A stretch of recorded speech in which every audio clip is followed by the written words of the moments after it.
Hammaga salom, sizlar bilan bir kunlik vlog. Ketdik, sizlar o'zim bilan bugun toqqa qarab olib ketaman. Ertalab soat 5 da turib, hamma tayyorlanib toqqa qarab yurib oldik, chunki tog'dagi yo'limiz juda ham uzoq bo'lganligi uchun ertaroq chiqishga qaror qildik.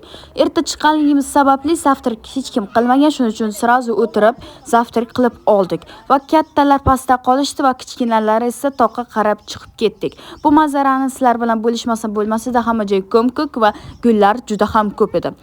Gullarni videoga olganimizdan keyin bizlar pastga tushdik, zerikkanligimiz uchun voleybol o'ynashga ham ulgurdik. Keyinsa bolalar bizlarga toshbaqalar topib olishdi. Bu toshbaqani menimcha har bitta bola alohidan topib olgan bo'lsa kerak. Tog'dagi qo'ylar biz bilan ham salomlashib ketgan holda bizlar yana toqqa chiqishga qaror qildik.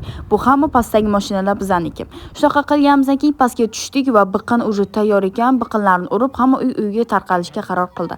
Mana shu hamma odam bizlarning qarindoshlarimiz, tasavvur qilyapsizlarmi? Shunaqa qilganki uyga keldik va dush va maska qilib men uxladim. Sen poka obuna bo'ling.